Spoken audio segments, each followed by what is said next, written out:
এই বক্সিং টুলসগুলো এখন প্রায় সব জায়গাতেই দেখা যায়, বিশেষত কোনো ভিড়ভাট্টা বা জমজমাট কোনো লোকেশনে। লোকেরা যদিও তাদের শক্তি প্রদর্শনে এই বক্সিংটি খেলে, কিন্তু সত্যি বলতে এখানে শক্তির চেয়েও কিছু টেকনিক বেশি কাজে লাগে।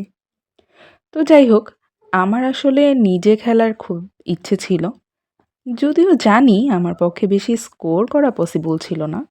তবুও একটা ছোট্ট ট্রাই করার ইচ্ছা ছিল। এখানে তাই ভাই বোন আর বরের ইন্সপিরেশনে চেষ্টা করেই ফেললাম। কিন্তু প্রথমবার স্কোর 200ও ওঠেনি, তাই হোস্ট আমাকে আরেকবার ট্রাই করতে বলল। সকলে তো বলছিল বরের নাকে মারছি ভেবে মারার জন্য, আমিও দিলাম মেরে।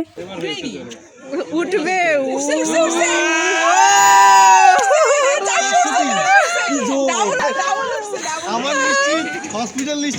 কোনো রকমে 400 স্কোর করতে পেরেও অনেক খুশি খুশি লাগছিল। আমি কতটুকু রিস্ক আছি সেটাও তো দেখি। এইবার বরের পালা। তিনি তো একেবারে জ্যাকেট খুলে হাতে মাফলার পেঁচিয়ে পুরো দমে রেডি। দেখা যাক উনি কত স্কোর করে।